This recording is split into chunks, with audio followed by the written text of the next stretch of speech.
Hi, welcome to my studio stream. It's Thursday. My name's Rachel Pollock. This is my channel, La Bricoleuse, and every Thursday, I welcome viewers into my home studio to work with me or watch me work on whatever I happen to have on the table at the time. This week, we are I am returning to the drawn bonnet that I began working on in the stream 2 weeks ago. Now, last week was my anniversary stream, so it was really more of a party. But this week, we're coming back to the Regency drawn bonnet, which I have here on a dolly head next to me. And it's like a bonnet now. That's really exciting, huh? And it's sort of come together. Let me show you the tip of it here. This is the back view of it. It's kind of askew. Should sit like that. And these hanging down are the drawstring cords that run through the channels of the drawn bonnet that give it shape. And this is the extra cord that's just hanging down. I haven't yet decided upon the tension of the gathers in that drawn channel, or in all of these drawn channels. So I don't want to stabilize it and cut this stuff off until I'm absolutely sure that the shape of it is what I want it to be and that it's not going to change. But at this stage of production in the drawn bonnet, those elements, all of these channels that you see here, are still adjustable within reason. I mean, I couldn't if I totally pulled it out, it wouldn't be a bonnet anymore. It would be pieces. But you know, right now I'm attaching the tip to the sideband and the brim of the bonnet, and just sort of ruminating on this shape. Now, if you were not here a couple of weeks ago, let me show you the research image that, I hope you can see this. The research image, I'm looking at these two bonnets down here at the bottom of this fashion plate, but we have some others up at the top that are also drawn bonnet constructions. And I'm really interested in, I guess, particularly this one here, this long cylindrical shape, and then the way that the brim flares out at the end. And I think I'm getting a pretty good approximation of that in this bonnet shape here. So that's what I'm going for. This is a fashion plate from a magazine, a ladies' fashion magazine of 1813. And so that's what I'm working from.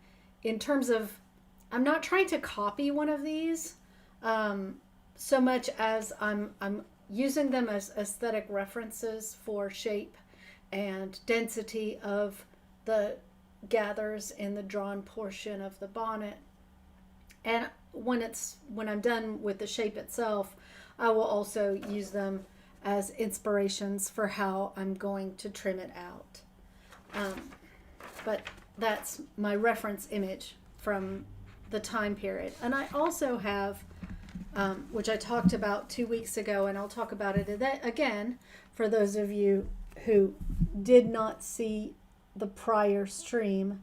This book, Drawn Bonnets, Examination and Construction by Danielle Perry, which the links for where to purchase this bonnet book, the link for that is in the description of this video.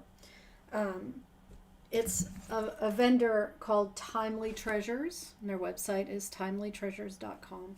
And this book is an excellent reference. It is primarily focused on bonnets of the drawn bonnet style that come later than the one that I'm working on.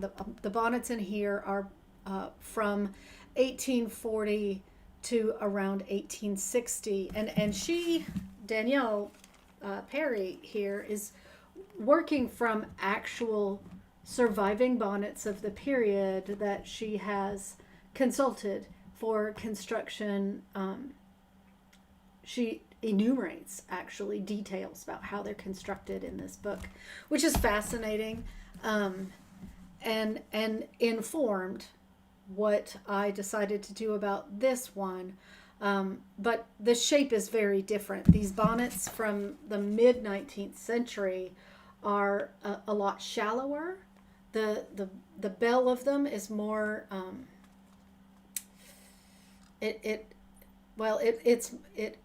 flares out sooner. It's less cylindrical, and these are, to my eye, I'm always it's hard for me to articulate how it is that I can determine the chronological progression of millinery styles over time.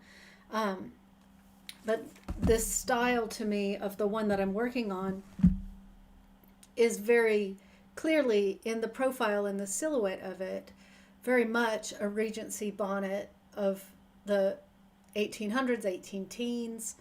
And these bonnet shapes are more 40s, 50s, 60s, and really 50s and 60s. It surprised me that one of these came from the 1840s. And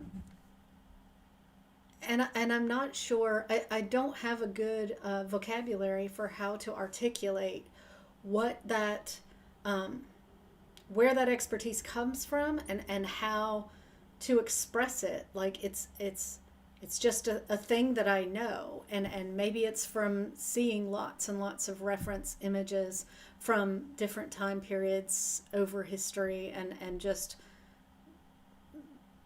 being drawn to, these are particular to this time period. I'm not articulating that very well.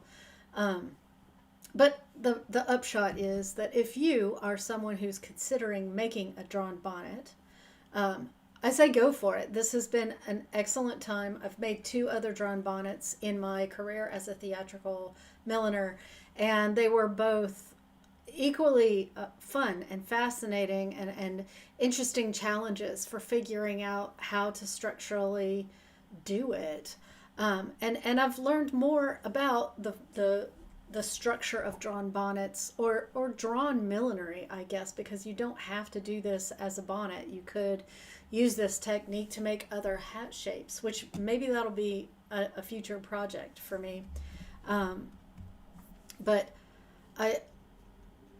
I'm to the point on this one where I'm setting the tip into the sideband of the crown. And so I sewed half of it in, and then I waited to sew the other half in this stream. But one thing that I have discovered, because something that I did before the stream in the intervening time, is I cut and stitched and prepared the bavolet, which is this piece here, and it's sometimes called the neck ruffle at the back of the bonnet. It's a little ruffle that comes out at the nape of the neck, and covers the nape of the neck and the top of the shoulders, and protects it from sun. On work bonnets, it protects you from bugs and insects that might be in the field and biting. That ruffle, commonly called a neck ruffle, the proper name for it is bavolet, which is spelled B-A-V-O-L-E-T. And I went ahead and cut and drew up my bavolet, and with the idea that maybe if I get that sewn in, I might pin it on there so you can see what the finished bonnet will look like. But in making this bavolet, and now that I'm this far into the bonnet and I see that my speculative pattern had worked out, which I didn't come up with it all on my own. Also in the description to the video are links to a series of 3 blog posts written by a costumer who goes by the name Twyla T. That's what she writes her blog under. And she did a Regency bonnet in 2011 that I originally read her blog posts back when I made my first drawn bonnet for the stage for a production of Pride and Prejudice. at the theater where I work. But I reread it to refamiliarize myself with it, and she talks about the drafting process, and she had a little diagram. And that's what I used to create the bonnet pattern for this. But I also, like looking at her diagram, I didn't scale it up from a grid or measurements. I just looked at the vague shapes, and then I looked at the quantity of fabric that I had to work with, and sort of the not free-handed, but I just sort of drafted it out on the fabric in the way that an old school gentleman's tailor would take your body measurements and draft out the pants just based on a drafting system, and here's your, cut them out, put them together, fit them on you, here's your pants. So I want to show you, I drew a little diagram of this bonnet, because now that I've gotten it to the point that I've got everything cut out, part of it put together, and I've cut my bavolet, I have a diagram for you to share that illustrates how this bonnet is actually a no-waste drawn bonnet, which I love fabric conservation cutting techniques and no-waste cutting techniques, and I have avidly followed that school of design that, I think his name is Timo, well, I can't remember his last name. I think it's a Scandinavian last name, somethingson, Matthiasson. I'm not going to guess it, but if you search no waste Timo, Timo, you'll find his stuff. He has pioneered the development of no waste cutting techniques for different garments, and I was really taken by that, and I want to show you what my method for cutting all the parts of this bonnet with no waste was. So, it looks like it's backward on my monitor. I don't know if it's backward as you can see it. I guess I'll find out after the fact. And I will probably put a JPEG of this image up on like Dropbox, and maybe I'll link it in the description below as well. And it'll definitely be in the video that I shoot down the road I'm doing a sewing blog of making this bonnet. That is sort of a step-by-step, like it's not so much a tutorial like you can do this, but really, especially if you are a theatrical milliner, you can watch it and be like, oh, I can adapt that process and do my own version. But if you look at this cutting diagram, so the outside rectangle is the perimeter of the fabric that I had to work with, and I bought a yard of 54-inch wide fabric. And it was a taffeta, a cross-weave taffeta. And I folded it in half, so it's a half a yard wide, and then I folded it, there's another fold here. So we've got a fold along the bottom and a fold along this side. Folded it into quarters, right? So this distance is a half a yard, and this distance is what's half of 54, 27 inches. And then I tried to maximize the length of this side band and brim arc, make that as long as I could possibly make it, because these Regency bonnets are like cylindrical chutes until the brim bells out, you know. So I made that as long as I could, and then you see this shape here where there's a fold, that has become the bavolet, which I did. The fold is still in it, and I stitched along the top open edge and bagged it out. And now I've run a channel through it, and it does come up to a point on the side, the way that, you know, this comes to a point there. So when the bavolet is pinned into the bonnet, it'll sort of scoop up on the side, and that's inspired by, oh, one of these. One of these has a bevelet that does that. If you look, I have too many props here. If you look at the bevelet, the way that it sort of shrinks out into nothing as this brim comes down, that's what I was hoping to go for with this. We'll see when I pin it on whether I'm full of it or not. And then the other thing that you notice is, like, this section here says ruching sample. That is the piece that I made this little sample from to test the crispness of the ruching. And I would recommend creating one of these. Like, if you decide to make your own drawn bonnet, then I do recommend running a ruching sample, not only to test the stability of the gathered fabric that you choose to use, but also the cord that you choose to run through it, which in this case is a cotton twist that was recommended in that post by Twyla T. And what I discovered when I put this together earlier in the week, might have even been last week, was that my taffeta does have enough structural oomph to really maintain the shape that I want it to, just on its own accord. Like, I have a double layer of the taffeta with channel down the middle,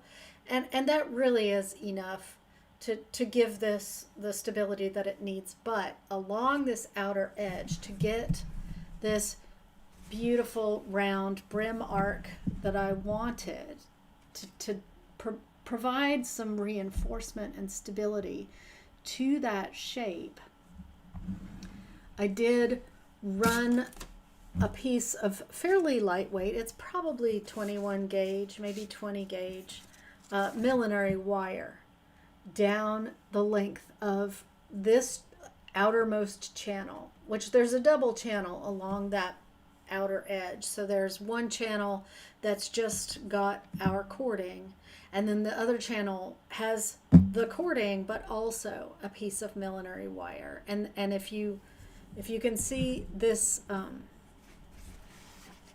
safety pin here on the corner of it, that millinery wire is bent back on itself and then wrapped with a piece of medical tape, actually, because I just wanted to make it smooth enough that I don't have a little piece of cut wire that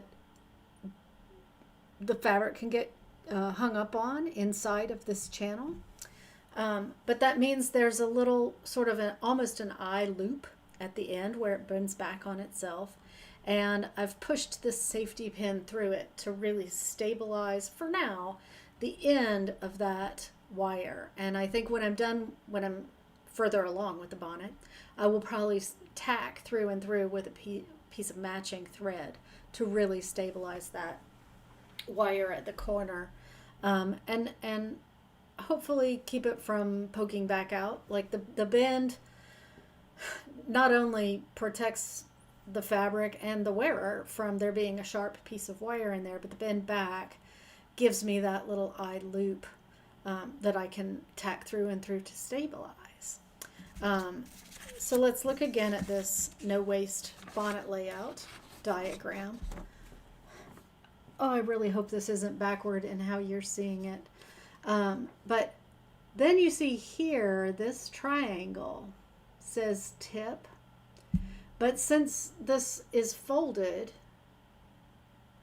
that tip, that's actually it's actually one big long piece like that. And what I did, if you look at the back of this, I cut it at the biggest part of the triangle. Well, not the longest side of the triangle, the shortest side of the triangle, I guess.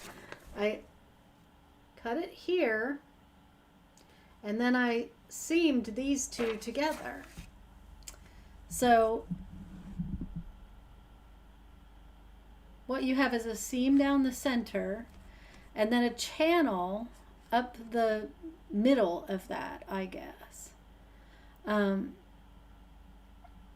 So we have this channel is integrated into the thing. This channel is the seam allowance of the seam itself, and this channel is also integrated into the piece. One more construction element that has happened since the last time. Can you see that inside of the bonnet tip? So this piece, and this will be in the video, it'll be much clearer, I guess, in the video. This piece was stitched and bagged out and finished all on its own. And I'm now basically slip stitching it into this arc of the brim piece. So that's what I have left to do in today's stream. There's much more to do in the construction of the bonnet, of course. I have to pin on the bavolet, stitch it on, and then I actually think, now that I see how it's sitting, that I want to put a stabilizing wire that goes down one length of the bottom side and across the back of the tip and down the other length. So it's like a big staple shape. I actually think that I want to create that, and it may run through the bavolet and be part of that when it goes on. That's all structural elements. I have yet to decide the order of putting them together.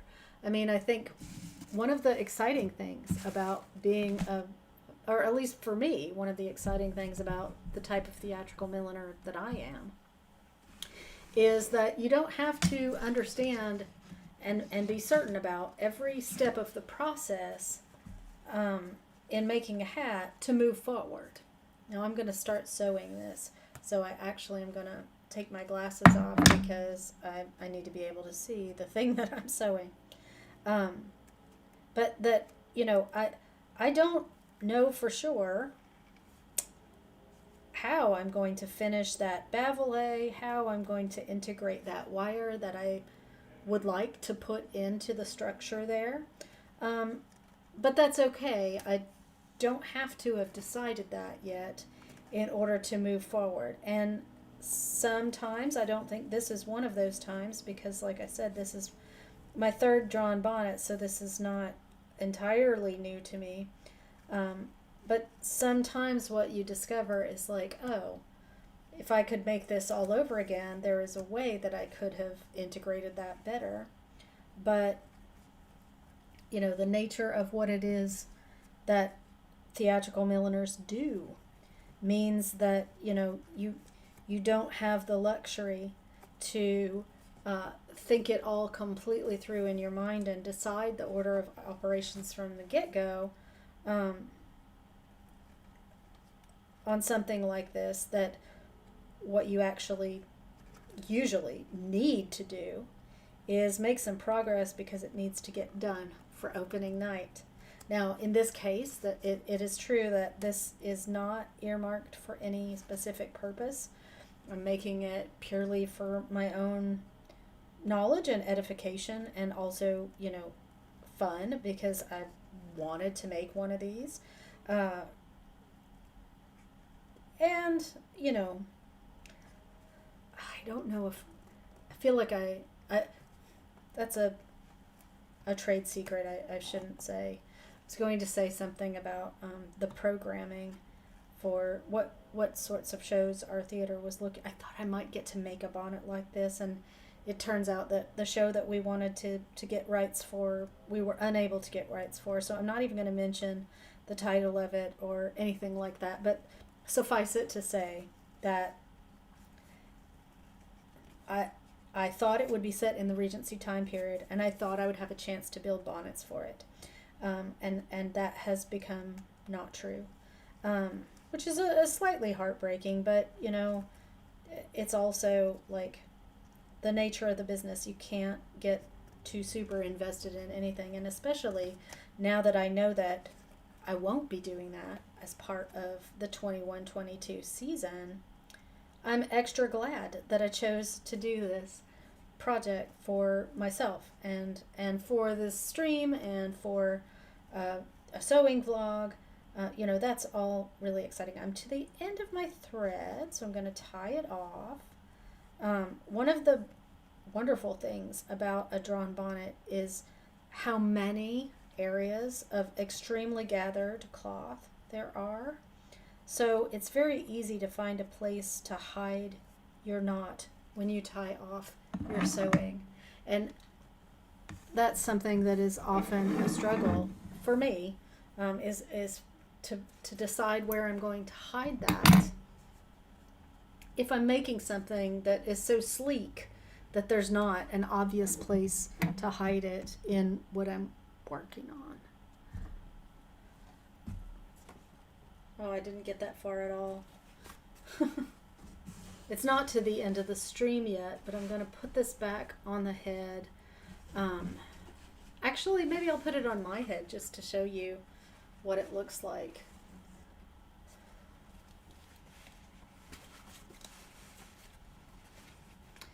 So these are not the ties that would tie this bonnet on, but they can function like the ties for now to hold it onto my head. See the profile of it there? I mean, I'm not a bonnet wearer in my actual life, but this is quite a fun piece of headwear.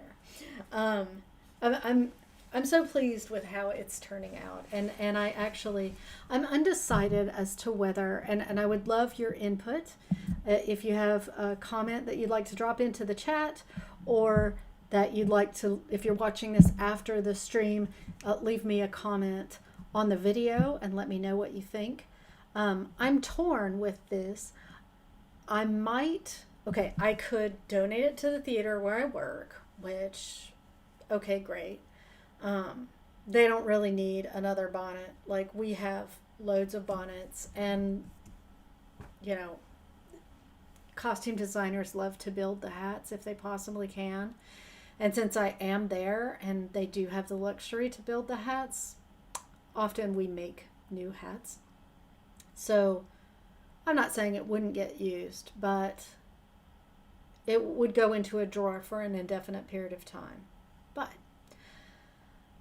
one idea that I have, besides donating it to my own workplace, since they didn't pay for any of this, I don't owe them this bonnet, is the upcoming Costume Symposium in August, which is a virtual event. It's happening, hosted on YouTube, and some of the programming are videos that we'll just upload and release during that weekend, which I believe it's August 18th through 22nd. It's a 4-day weekend. But some of the events are panels that will be hosted live on YouTube, and some of them are premieres, which is a video that's uploaded, but the person who made the video is watching it when it releases, and you can ask them questions in real time as it goes along, and then that becomes a timed chat, that a live chat that will unfold as other people watch it after that first watch. So it's kind of like a hybrid between a stream and a video. And then there's also a bunch of fun events that are happening on Instagram, hashtag events where you can share pictures and things like that. But I'm thinking about hosting a giveaway of this bonnet attached to the Costume Symposium, whereby I haven't decided. It would happen on Instagram if it happens. But I thought that might be fun because I feel like a significant number of the participants, of the people who attend Costume Symposium, will be historical interpreters and historical recreationists, reenactors, and that there may be people who attend several costumed events that are set in the Regency time period for which they might want to wear a bonnet like this. So it would become like somebody's treasured possession that they would actually wear to events, which that would be really exciting future for this little bonnet that I'm working on. And then my other third idea is that I would donate it to the Jane Austen Summer Program, which is, it's located here. I'm in Durham, North Carolina, and it's sponsored by a group at the University of North Carolina at Chapel Hill, which is where I teach. And I donated the previous Regency bonnet that I built in this Thursday studio stream, well, several of these Thursday studio streams throughout the pandemic shutdown of 2020. Finally finished it, I think, in March of this year.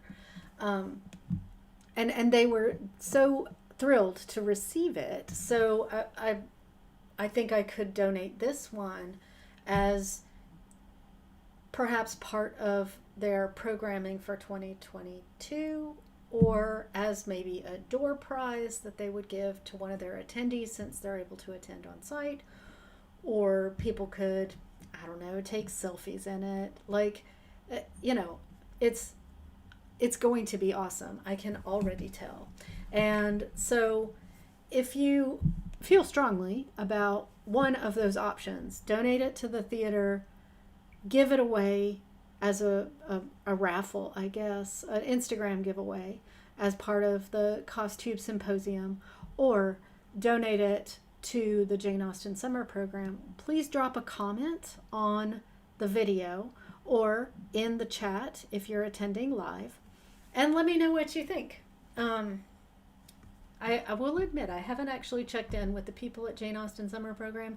They might be like, we hated your last bonnet, it fell apart. Or they didn't, but it won't. Anyway, I do want to stop working on the bonnet though and move on to the other topic that I really just wanted to cover in today's studio stream, because if you follow me on Instagram, you probably saw some pictures of some really beautiful hat blocks that I borrowed from my friend Kim, who has a hat label, a millinery label, Hatnip Hats. They're linked down in the description. And Kim is also a former student of mine.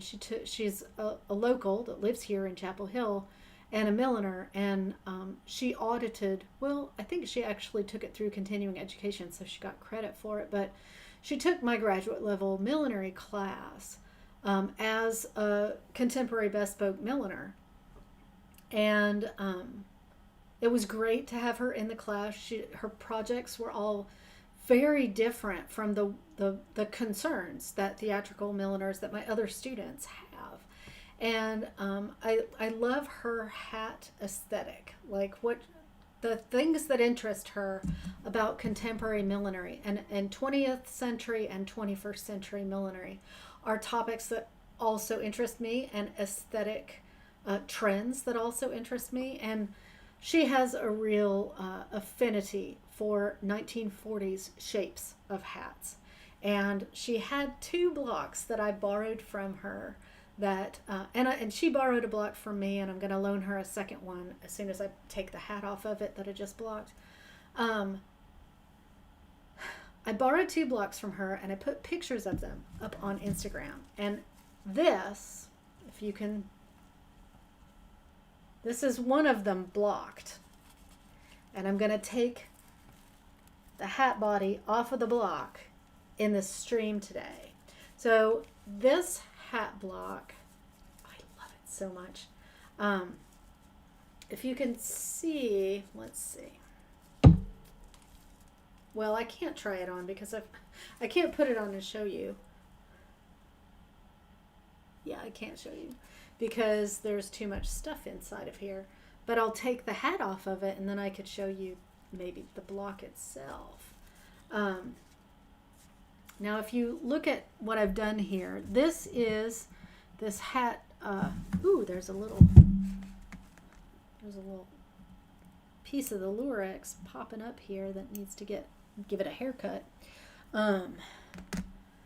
This hat body is a vintage. It's actually probably an antique at this point. The semantics of what makes something an antique versus vintage are hard to parse. But anyway, this is an antique hat body, and it is a straw hat body that is made of something called twisted seagrass, and it's been dyed black, and you see there's a sparkle to it, right? Because there is a silver Lurex thread or strand, I guess, that has been twisted into that black seagrass before the hat body was woven. So it's to my eye, I would guess that this is mid-century, that this is late 50s, early 60s, maybe even late 60s. And I'm going to take these drafting pins out. Have my drafting pins here. I'm going to take these out and hopefully take this hat body off of this block so that you can see what the style is. It's kind of hard to tell. That is, I think, black is one of my favorite colors to work in, but it is unfortunately a horrible color for being able to film and take good pictures, and you have to really bump up the contrast, and so that it actually winds up looking navy or gray. Not so great, but I think so this here, that's a piece of elastic that I put around the top, and then I have a small short blocking rope that blocked out. There's a couple of pleats, well, not pleats, like ridges in the front of it here that shorter blocking rope defined. And then take out these pins on this blocking rope that sort of goes along at this pseudo brim area.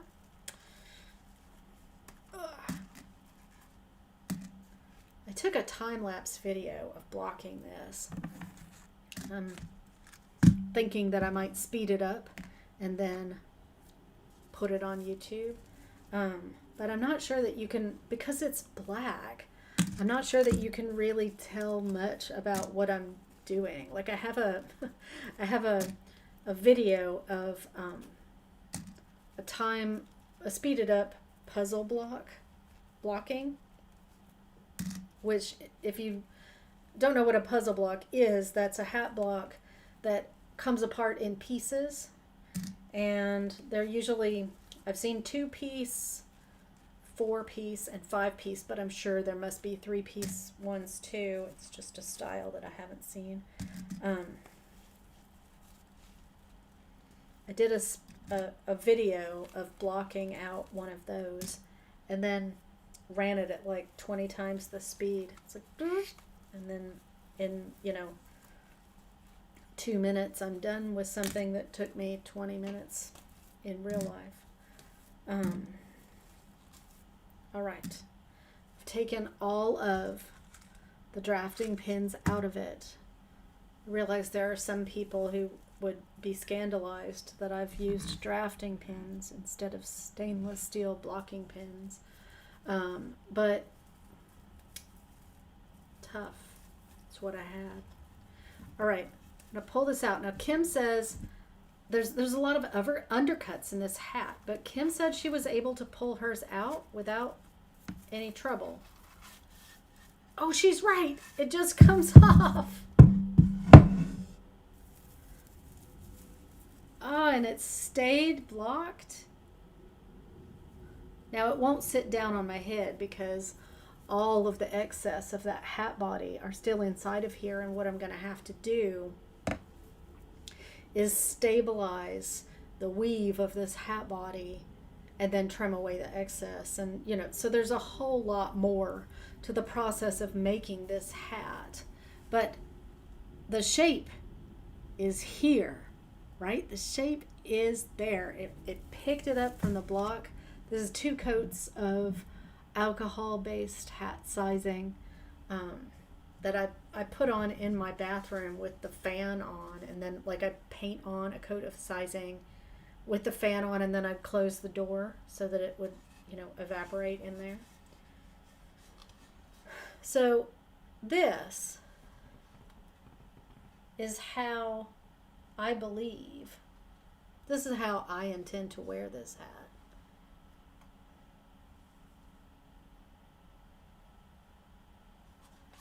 There's been some discussion about which way this goes on Instagram. And I think Kim said she blocked it already. And hers, I think, based on how she stitched her label into it, I think she meant for it to be worn like this, which I'm a firm believer that there is no right way to put a hat on. There's only the way that you want to put it on. And, there's the intent of the block maker, the intent of the milliner who commissioned this the first time might have been that, it might have been that this was supposed to be the front. I mean, we don't know. There's ways to guess. And honestly, I do think that this is the way that they intended it to be. But if Kim's hat is meant to be this way and she chooses to wear it that way, great. And if she sells it to somebody and they choose to put it on a different way, great. Wear it however you want. Just wear it. That's my feeling on hats. However you want to wear it, as long as you wear it. But so that is the progress that has happened on this particular block. And I think Kim is out of town right now, but my plan is to get these hat blocks back to her definitely before the end of July. She still needs to block on the ones that I'm loaning her too, but I wanted to get some of this done, partly to answer the question about, because it has so many undercuts. I mean, it's really sharply undercut all around the front of this tip area, and it's undercut when you bring it under this lip of the hat, like kind of like a visor. But Kim had said, oh no, you don't need it to be a puzzle, it'll come off. And sure enough, she was correct. It slid right out of there. And now I'm super excited about, like, I guess I could put this sort of on my head. Like, once I cut all that crap out of the middle of there, I'm really excited about this. It's kind of like a brimless squish top hat. There's something really lovely about how it's like a souffle sliding off a plate. I've been debating as to whether this hat is going to wind up being my contribution to the Phantom of the Opera 35th anniversary hat and costume design contest that I'm hosting in tandem with another YouTube milliner, JWH Millinery, John Westwood Hill. And we came up with this idea in trying to, like, we were really inspired by the Hamilton Spencer pattern and trend, I guess. How many people bought the Hamilton Spencer pattern and then made it and filmed their process and then shared images of all of these amazing interpretations of the Hamilton Spencer. And we were like, what could we come up with that is similar, that could be like an inspiration for people to create? And we both grew up loving the Phantom of the Opera and a problematic musical, but still good songs. Melodramatic for a teenager, awesome. And we were like, well, maybe we could do something with Phantom of the Opera, and then realized that this October will be the 35th anniversary of the opening of the very first production of Phantom of the Opera, which was in the London West End. And we were like, let's do that.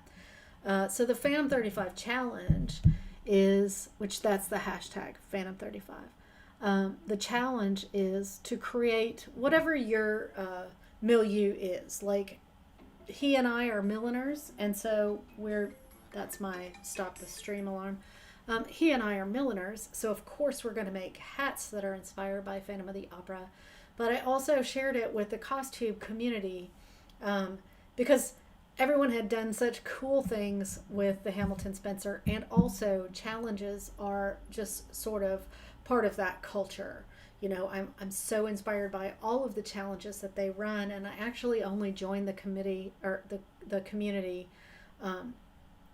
not super recently, but recently enough that the challenges that I would have really gone all in for, they were far enough along that I couldn't really be part. I did get my bonnet into the Regency sew along. I'm on that. There's a playlist for each of these challenges after the fact. There's one that's going on this month, but I just didn't have time to be part of it. That was Pride Month, and to create something inspired by something about Pride. And most people are doing things inspired by the different Pride flags. And I would have loved to make a rainbow hat, which I can still do. I'm very aware of that, but it would have been fun to be part of that challenge. But I'm hoping that some of the costume community will be part of the Phantom 35 challenge, because there are so many great costumes in that show. And there are so many great costumes that I think are ripe for reinterpretation as well. Because, like, think about, like, isn't it in the Masked Ball that the Phantom shows up as the Red Death? You know, like, there's so many. Really, the chandelier falling, you could do a whole dress around that. Or not a dress, a whole costume of whatever kind. Anyway, I'm digressing, and my stream is over, and I'm digressing. But I do, when this is finished, it is possible that I will trim this out to be my Phantom 35 entry or submission, with or without a mask. I haven't decided whether I would add a mask that comes down over part of your face. Maybe there would be a rose involved. Maybe there would be chandelier crystals. Or maybe it will just be my casual summer hat. Because Lurex. Nothing says casual hat like sparkly Lurex. Actually, that pretty much sums up my casual philosophy of hat wearing, sparkles. Anyway, thank you so much for joining me this week for this studio stream. And I should note that next week, I think it's the 30th of June, is that correct? Maybe the 31st, or maybe it's the 1st of, anyway, the next stream won't happen. I have a conflict that I'm very excited about, and actually maybe I will see some of you there. There is the British Milliners Guild, or the British Milliners Association has partnered with London Hat Week to host a panel discussion during the time of the stream next week, which is why I won't be streaming. And it's 5 milliners from different focus areas of the profession. So there's a menswear milliner, a wholesale milliner, so someone who creates hats for wholesale orders, a bespoke high fashion designer collaborator and runway collaborator. So we're talking about somebody who makes one-offs for couture. A person who designs hats and creates the patterns for them for factory production.